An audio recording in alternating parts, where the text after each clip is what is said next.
Hello, this is a revision video for AP Chemistry, Chapter 8, Acids and Bases. As this is a revision video, only the essential information is covered. For more detailed explanations and full video lessons, please check the links in the description below. Good luck revising. In any aqueous solution, water molecules are constantly undergoing a process called autoionization. Two molecules react together to form a hydronium ion, H3O+, and a hydroxide ion, OH-. This is a reversible process, and very quickly an equilibrium is reached. Now, this equilibrium lies very far to the left, meaning at any one moment in time, only a tiny proportion of water molecules have actually undergone ionization. Now, in a sample of pure water, the concentration of H3O+ and OH- ions will be very low, and most importantly, they will be equal, because for every one H3O+ ion that gets produced in the ionization process, an OH- ion also gets produced, meaning in pure water, the concentrations of each must be the same. However, if in a solution that isn't pure water, the concentration of H3O+ ions is greater than the concentration of OH- ions, we describe the solution as acidic. And if the concentration of OH- ions is greater than the concentration of H3O+ ions, then we describe the solution as basic or alkaline. Because the actual concentrations of these ions and the range of possible concentrations in a solution is very large, to make things a bit easier, we use pH and pOH, logarithmic scales that make small numbers easier to represent. Exam tip here, you'll often see H+ aqueous used to represent hydronium ions instead of H3O+. For AP chemistry, it's always best to use H3O+ to accurately reflect what's happening in the solutions. However, don't be surprised when you see H+ being used in equations. The pH of a solution equals minus log to the base 10 multiplied by the concentration of H3O+ ions. And the pOH of a solution equals minus log to the base 10 multiplied by the concentration of OH- ions. Now, we've already seen that in pure water, the concentrations of H3O+ and OH- ions are equal. However, the exact concentrations of each will change dependent on temperature. Because the ionization of water is a reversible process, the position of equilibrium will change depending on the temperature of the system.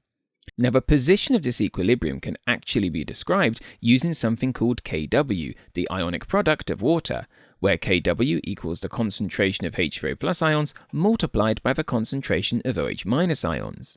Now, at 25 degrees Celsius, this value Kw equals 1.0 times 10 to the power negative 14. With a little bit of rearranging, this tells us that the concentration of H3O+ and OH- ions must be 1.0 times 10 to the negative 7 molar. This would give a pH of negative log to the base 10, 1.0 times 10 to the negative 7, which is 7.00, and equally the pOH would be the same. To convert between H3O+ and pH, we can use concentration of H3O+ equals 10 to the power negative pH, and equally concentration of OH- ions equals 10 to the power negative pOH. You can also move between pH and pOH using pH plus pOH equals 14, but that is only for 25 degrees Celsius. Exam tip here, don't get confused. Neutral means concentration of H3O+ and concentration of OH- are the same. Pure water will always be neutral. However, its pH value will change depending on temperature, because the actual concentrations of H3O+ and OH- are temperature dependent, based upon the equilibrium position from the ionization of water. Why do we need to use pH and pOH? Well, the actual concentrations of H3O+ and OH- can be very small or very large, meaning a huge range of possible values. A logarithmic scale makes these values more manageable and easier to work with. In simple terms, each time the pH changes by 1, it corresponds to a 10-fold change in the H3O+ ion concentration. So a solution with a pH of 3 has 10 times greater concentration of H3O+ ions than a solution with a pH of 4. Equally, a solution with a pH of 5 is 100 times more acidic than a solution with a pH of 7. A high concentration of H3O+ ions means a low pH, and a low concentration of H3O+ ions means a higher pH. Strong acids completely ionize in aqueous solution.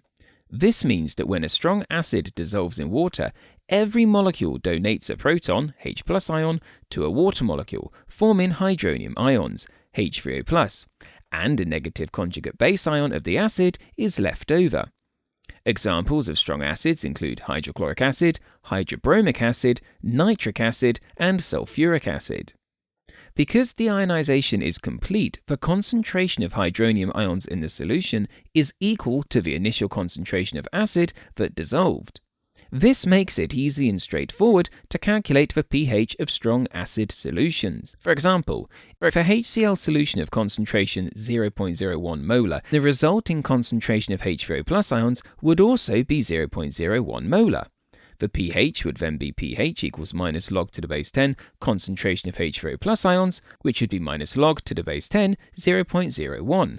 Given a pH of 2. This works because 1 mole of HCl reacts with 1 mole of H2O to form 1 molecule of H3O+, and 1 mole of Cl- ions left behind. It's important to note here that some acids can donate more than 1 H+ ion when they react. Monoprotic acids form 1 H3O+ ion per acid molecule, such as HCl and HNO3.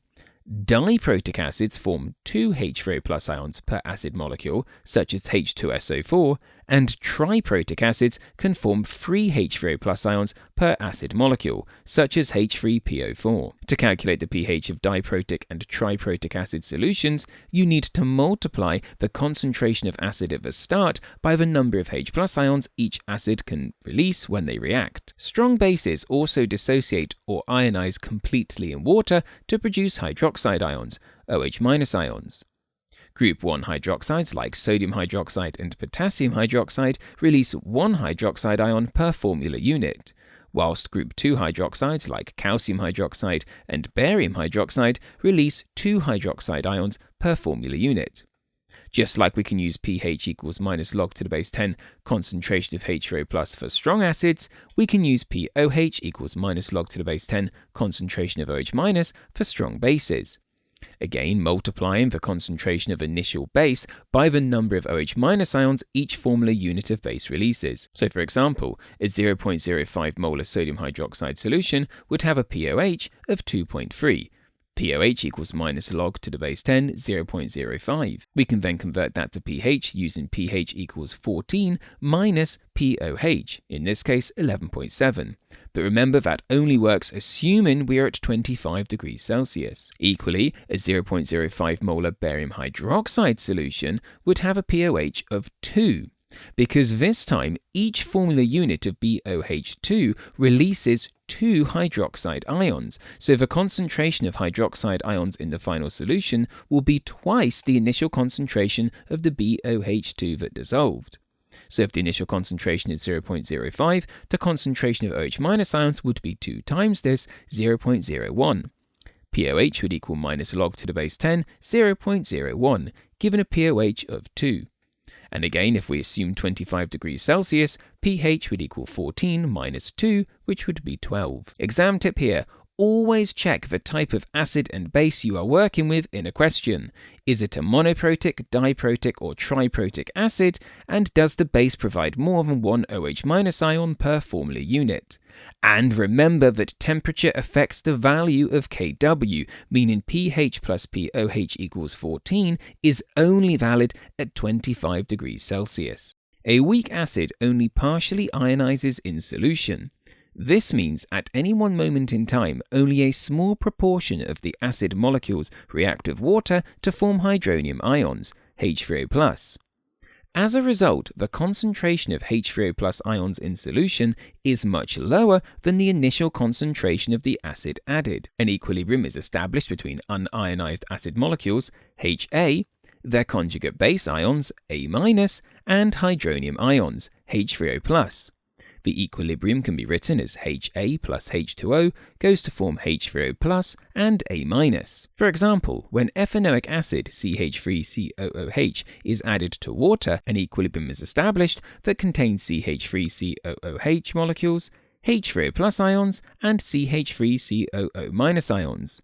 Notice as well that only a small proportion of the CH3COOH molecules actually are ionized at any one moment in time. Because weak acids form an equilibrium system, we can describe the position of this equilibrium using an equilibrium constant, Ka. The value of Ka effectively quantifies how much ionization occurs, where Ka equals concentration of H4O+ multiplied by the concentration of A- divided by the concentration of Ha. We can also represent Ka values in logarithmic form using pKa, where pKa equals negative log to the base 10 Ka, and Ka equals 10 to the power negative pKa. Exam tip here, pay careful attention to whether you are using a pKa or Ka value. The smaller the Ka value of a weak acid, the weaker the acid it is, and the less ionization that occurs. Equally, the larger the pKa value, the weaker the weak acid, and the less ionization that occurs. In other words, small Ka value equals big pKa value. We can also represent the percentage ionization of a weak acid by taking the concentration of H4O+ ions in the equilibrium mixture and dividing it by the initial concentration of weak acid used, multiplied by 100. Weak bases react partially with water. They accept protons from water molecules to form their conjugate acids and produce hydroxide ions, OH-. Unlike strong bases which dissociate fully, weak bases establish an equilibrium in solution. For a weak generic base B, B plus H2O goes to form BH plus OH-, where B is the weak base. BH plus is the conjugate acid formed when the base accepts a proton, and OH- is a hydroxide ion, which gets released into the solution, increasing the basicity of the solution. The position of this equilibrium depends on how effectively the base accepts protons from water, referred to as its base strength or basicity. Just like we can describe the equilibrium system for a weak acid using Ka, we can also describe the equilibrium system for a weak base using a constant called Kb, where Kb equals concentration of BH+ multiplied by concentration of OH- divided by concentration of B. Again, we can also represent Kb values logarithmically using pKb equals negative log to the base 10 Kb, and Kb equals 10 to the power minus pKb. The smaller the Kb value of a weak base, the weaker it is, and the less readily it accepts H+ ions from water molecules. Equally, the larger the Kb value of a base, the stronger the base it is, and the more readily it accepts H+ ions from water molecules. And again, the relationship between Kb and pKb is inverse. The smaller the value of Kb, the larger the value of pKb.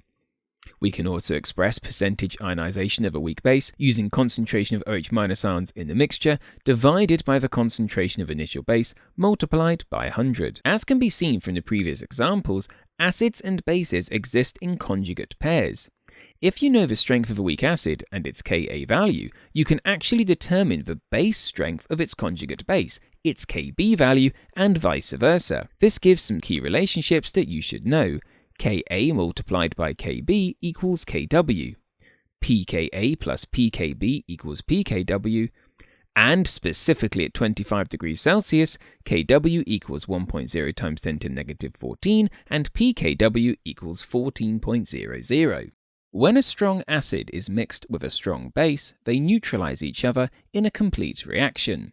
This is represented by the net ionic equation, H plus OH- goes to form H2O. The acid donates a proton, H+, and the base provides a hydroxide ion, OH-, forming water.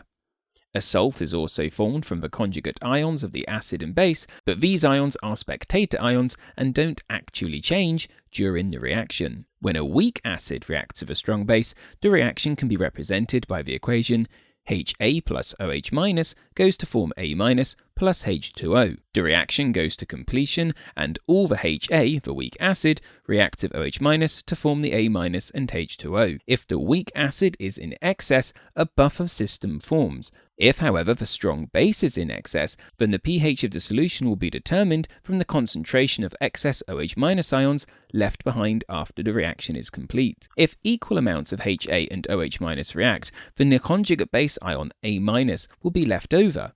This will react slightly with water to form more hydroxide ions, increasing the pH slightly. So a solution formed when a HA and OH- react perfectly together will actually have a pH slightly above 7 because the A- ions formed will react with water molecules, producing more hydroxide ions. If a weak base reacts with a strong acid, we'll also get a complete reaction. B plus H3O plus goes to form BH plus and H2O. Where B is the base, H3O plus comes from the strong acid reacting with the water, and BH plus is the conjugate acid formed from the base accepting a H plus ion. Again, if the weak base is in excess, a buffer system forms.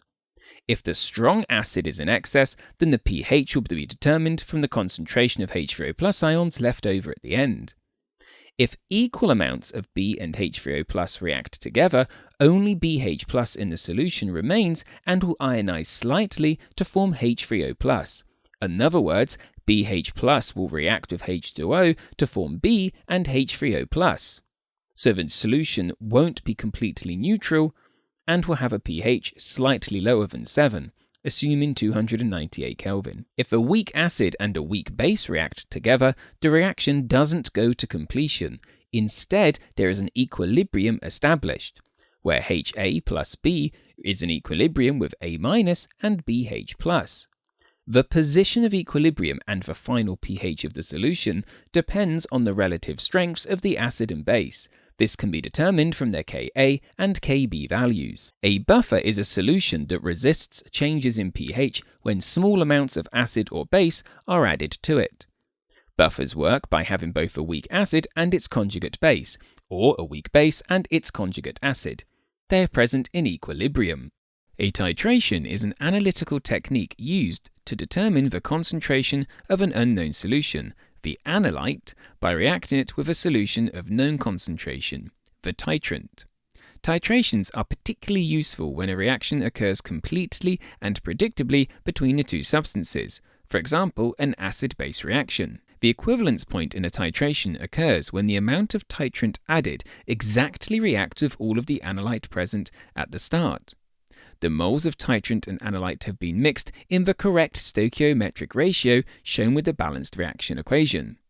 For example, a simple 1-to-1 ratio for an acid-base reaction is HA plus O minus goes to form A minus plus H2O. The equivalence point is reached here when the moles of OH minus added equals the moles of HA in the starting solution. The end point in a titration occurs when enough titrant has been added to cause an observable color change, by an indicator in the solution changing color. This is used to signify that the equivalence point has been reached in the titration. For example, the indicator phenolphthalein turns pink in alkaline solution. So in a titration between a strong acid and strong base, the end point is reached when the indicator permanently changes color to a faint pink color. Notice here that the end point and equivalence point in a titration aren't actually the same thing, but we want them to occur at the same point. So an indicator should be chosen that will have an end point that should match the equivalence point for the given reaction. So for an acid-base titration, the pH that will cause an indicator to change color should be the same pH achieved when the acid and base react together perfectly. Exam tip here: when using titration-based data, always write the balanced chemical equation first to identify the correct molar ratio between titrant and analyte. Keep all units consistent, especially volumes used, and be precise when reading from your burette. You should always read the burette from eye level and always make sure the bottom of the meniscus is on the line being measured, the meniscus being the curved shape of water in a narrow container. A titration curve is a graph that shows how the pH of the solution changes during the titration. In other words, how the pH changes as more titrant gets added. A titration curve has several key features.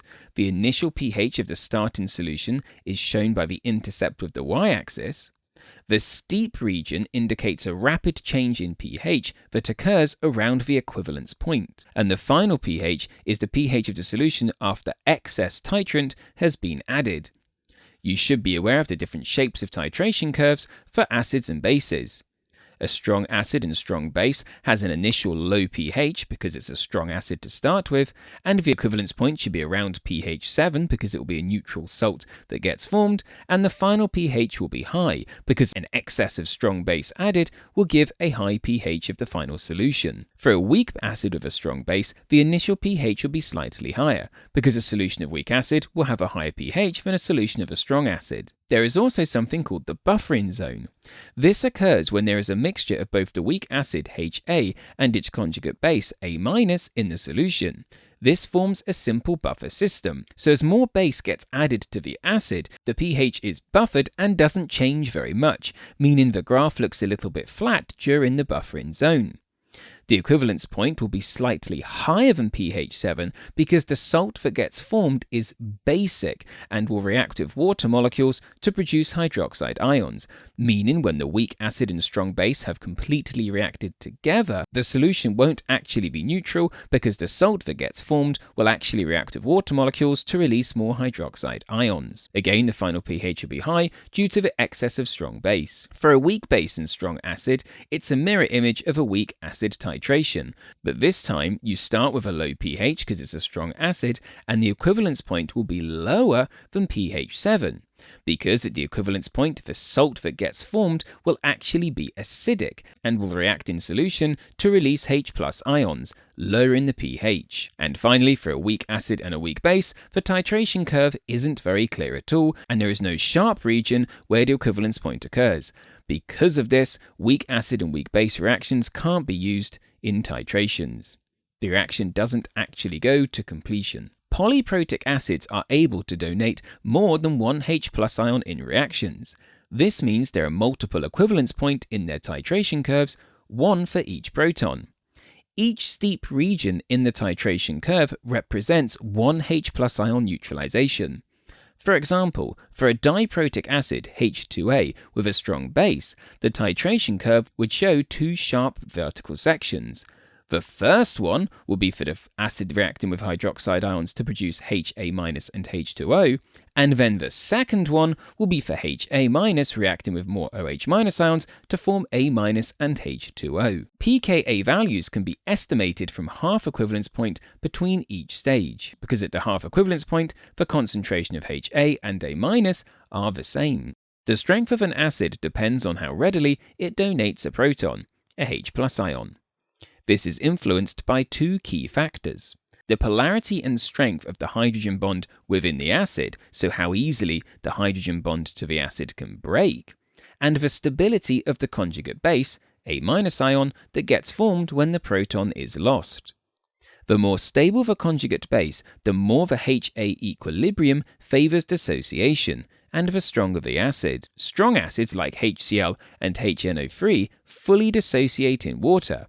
Their conjugate bases, so Cl- and NO3-, are very stable, so they don't readily accept the proton, which means they remain as the conjugate base ion, keeping the acid molecules dissociated in solution. Electronegativity and resonance delocalization affect conjugate base stability.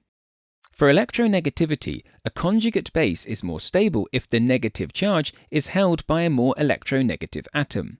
For example, the strong acid HCl has a conjugate base of Cl-. The chlorine is highly electronegative, so the Cl- holds the negative charge easily. The electrons remain attracted to the chlorine's nucleus, and this makes it difficult for the chlorine to reaccept a H+ ion. For resonance delocalization, conjugate bases that delocalize the negative charge across multiple atoms are more stable.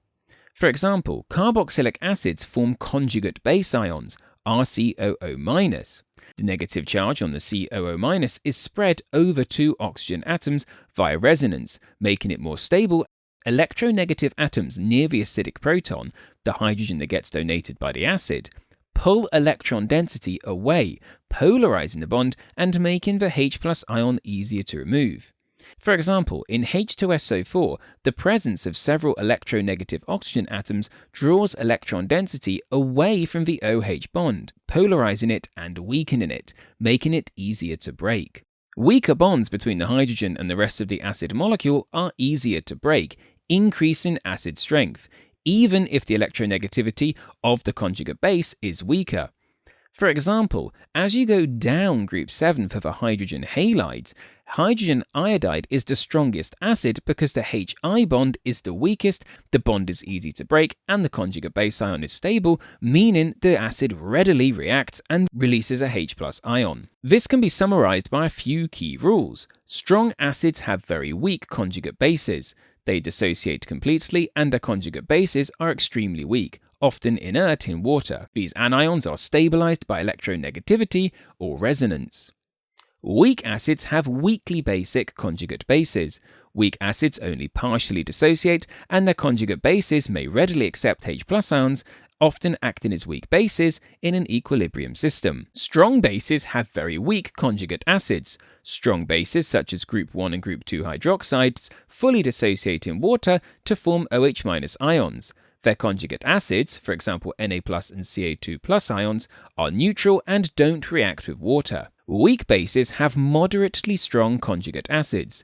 Weak bases partially accept protons, and their conjugate acids may donate protons back, acting as weak to moderate acids. These are often nitrogen-containing species with lone pairs, for example ammonia NH3 and amines. The protonation state of an acid refers to whether it is mostly in its protonated form, Ha, or its deprotonated form, A-. This can be predicted by comparing the pH of the solution to the pKa of the acid. If the pH of the solution is less than the pKa of the acid, then the concentration of Ha is greater than the concentration of A-. The dominant species is the protonated form, Ha. If, however, the pH of the solution is greater than the pKa of the acid, then now the concentration of Ha will be less than the concentration of A-. So the dominant species will be the deprotonated form, A-. If the pH of the solution is approximately equal to the pKa of the acid, then the concentrations of Ha and A- will be broadly similar and equal. When the pH equals the pKa perfectly, the system is at what's called its half equivalence point, which we saw in titrations covered in AP 8.5. Acid-base indicators, such as the ones used in an acid-base titration, actually function through an equilibrium system. The indicator is a weak acid, with H-ind being the weak acid form, which is one colour, and Ind- being the conjugate base of the acid and is a different colour. As the pH of a solution changes, the position of this equilibrium shifts, causing the colour to also change. In an acidic solution, a higher concentration of H+ ions causes equilibrium to shift left, giving more H-ind colour, the acid colour. In a basic solution, however, a lower concentration of H+ ions causes equilibrium to shift right, giving more Ind-. And for base colour, the pKa value of an indicator tells you the pH at which the colour changes. When the solution pH equals the pKa of the indicator, then the concentration of H-ind equals the concentration of Ind-. This is the transition point and gives an equal mix of both colours. In acid-base titrations, indicators are chosen so that the pKa of the indicator matches the equivalence point of the titration. For example, the indicator phenolphthalein changes colour at around a pH of 8.3 to 10.0 and goes from colourless in acid to pink-purple in alkali. Methyl orange changes colour in the pH range of approximately 3.1 to 4.4, going from red in acid to yellow in alkali. A universal indicator is actually a mixture of many indicators, each with different pKa values. Because it contains lots of different indicators, it can provide a continuous colour gradient from pH 1 to pH 14, which means we can use it for estimating the pH of a solution. However, it isn't suitable for precise titration endpoints, as there is no sudden colour change when a certain concentration of H+ ions is reached. As seen in Chapter 8.4, a buffer is a solution that resists changes in pH when small amounts of acid or base are added. Acidic buffers work by having both a weak acid and its conjugate base in an equilibrium system. Basic buffers work by having a weak base and its conjugate acid also in an equilibrium system. Acidic buffers can be made from a weak acid and a salt that contains the acid's conjugate base. For example, the weak acid ethanoic acid and its salt sodium ethanoate can both be mixed together in solution to create a buffer. You can also prepare a buffer by reacting a weak acid with a limited amount of strong base. For example, if you add an excess of weak acid to a strong base like sodium hydroxide, you will produce a final mixture that contains conjugate base ions from the weak acid molecules left over, and H2O. This produces both HA and A- in the same solution, forming an equilibrium system. Basic buffers can be made from a weak base and a salt that contains the conjugate acid of the base. For example, if you mix ammonia NH3 and its salt ammonium chloride NH4Cl, you would form a basic buffer system, with the NH3 and NH4+ in an equilibrium with each other. So how do acidic buffers work? An equilibrium is established in the buffer system between HA, A- and H+, or H3O+. The concentration of HA and A- in the mixture must be much greater than the concentration of H+. This ensures that equilibrium is sensitive to changes in H+ ion concentration more than changes to HA and A- concentration. Equilibrium can shift to keep H+ ion concentration nearly constant. Note, to make these equations look slightly simpler, H+ ions are used instead of H3O+ ions. Remember, H+ and H3O+ can be used interchangeably. For example, in the ethanoic acid and sodium ethanoate buffer system, an acid is added, H+ ions are introduced. The CH3COO- combines with the added H+ ions to form CH3COOH. In other words, A- ions accept H+ ions to form HA. This means the concentration of HA increases slightly and the concentration of A- decreases slightly. But the concentration of H+ ions remains nearly constant, meaning the pH of the system remains very similar to what it was before the acid was added to it. Equally, when a base is added, OH- ions react with H+ ions in the solution to form H2O. This causes the position of equilibrium for the dissociation of HA to shift to the right. In other words, CH3COOH molecules dissociate more to replace the lost H+ ions. This means the concentration of HA decreases slightly and the concentration of A- increases slightly, but again the concentration of H+ ions remains nearly constant, the same as it was before the OH- ions were added, meaning its pH remains nearly constant. Exam tip here: remember that the concentration of HA and A- will change when an acid or base is added to the buffer. When H+ ions are added to the mixture, the moles of HA will increase by the same amount as the moles of H+ ions added, and the moles of A- decrease by that same amount. When OH- ions are added, the moles of HA will decrease by the same as the moles of OH- added, and the moles of A- increase by the same amount. As long as there are significant amounts of HA and A- present in the system can buffer against pH changes. Note that the actual exact pH of the solution will change slightly because the concentrations of HA and A- are changing, but the change in pH will be much smaller than if there was no buffer system present. Weak acids and weak bases are needed to make buffer systems because they only partially dissociate, setting up an equilibrium with their conjugates. This equilibrium helps them resist change in pH by the equilibrium shifting, reacting with added H+ or OH- ions. Strong acids and bases fully dissociate, so they don't form equilibrium systems, meaning they can't act as buffers. The Henderson-Hasselbalch equation links the pH of a buffer solution to the concentration of weak acid and its conjugate base ions, where pH equals pKa plus log of concentration of A- divided by concentration of HA, with pKa being the negative logarithm of the acid dissociation constant Ka. Remember, pKa equals minus log to the base 10 Ka. When the concentration of A- equals the concentration of HA, then pH simply equals pKa, because the A- and HA components cancel out, meaning we're left with just pH equals pKa. When the concentration of A- is greater than the concentration of HA, however, now the pH is above the pKa value. The solution is more basic, because the A- part of the log expression becomes bigger, meaning we're adding a positive number to the pKa in the expression. Equally, when the concentration of A- is less than the concentration of HA, the pH is below the pKa. The solution is more acidic. because now the HA component of the log expression gets bigger, meaning a negative number is produced. So the pH equals the pKa minus another value. So the pH must be smaller than the pKa value. This equation helps explain how buffers act.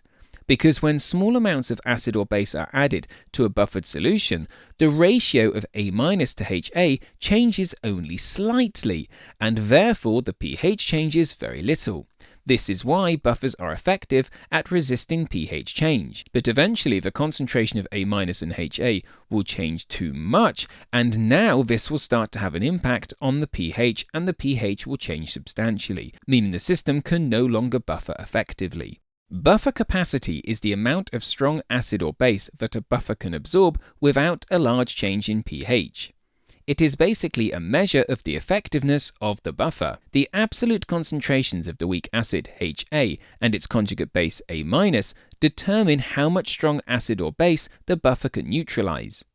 If you increase the concentration of HA and A- proportionally, the pH stays the same because their ratios are constant, but the capacity of the buffer increases. In other words, there's more HA and A- present, so more acid or base can be added before the pH of the buffer changes significantly. If the concentration of HA is greater than the concentration of A-, the buffer can better neutralize added base, because more HA is available to react with OH- ions. If, however, the concentration of A- is greater than the concentration of HA, now the buffer can better neutralize added acid, because more A- is available to react with added H+ ions. A 1-to-1 ratio is optimum to give balanced buffering for both added base and added acid. A buffer system that's optimized to neutralize added base will be less effective at neutralizing added acid, and equally, a buffer system that's optimized to neutralize added acid will be less effective at neutralizing added base. The pH of a solution can influence the solubility of a salt if the salt contains a basic anion, so a conjugate base of a weak acid, a cation that acts as a weak acid, for example an ammonium ion, or it contains hydroxide ions. We can explain such changes in solubility in terms of Le Chatelier's principle, covered in topic 7.9. Le Chatelier's principle states that a system at equilibrium will adjust to minimize the impact of a disturbance or stress. For example, when sodium fluoride dissolves in water, an equilibrium is established between NaF, Na+, and F-. Because F- is a basic anion and the conjugate base of the weak acid HF, it can react with hydronium ions to form HF and H2O, forming an equilibrium system. So if a solution of sodium fluoride has acid added to it, the added H3O+ ions shift the position of equilibrium to the right. More F- ions react with added H3O+ ions to form HF and H2O. This then means the concentration of F- ions in the solution decreases, so the equilibrium for the original dissolution of the salt shifts to the right. More NaF dissolves in solution to replace the F- ions that reacted with the added H3O+ ions from the acid. As a result, the solubility increases in acidic conditions. Equally, if more base was added, so raising the pH by adding hydroxide ions, now the opposite is true. H3O+ ions in the solution will react with the added hydroxide ions, therefore shifting the equilibrium position for the dissolving of NaF to the left. Less NaF dissolves, meaning the solubility decreases in basic conditions. The same thing can be seen with metal hydroxides, for example iron-free hydroxide, FeOH3. The iron hydroxide forms an equilibrium when it dissolves with Fe3+ ions and hydroxide ions. If the pH is lowered by adding more acid, added H3O+ ions react with the OH- ions, decreasing the concentration of OH-. To counter this decrease, equilibrium shifts to the right, meaning more FeOH3 dissolves and the solubility increases. Equally, if the pH of the solution is increased by adding more OH- ions, this increases the concentration of OH- ions and the equilibrium shifts to the left. This means more OH- combines with Fe3+, and more solid iron hydroxide is made. The solubility decreases. Exam tip here. pH doesn't affect solubility if the ions in the salt are from strong acids or strong bases and don't react further. For example, Na plus and Cl minus ions are both conjugates of strong acids, HCl, and strong base, NaOH, and they are spectator ions, so pH doesn't change the solubility of NaCl.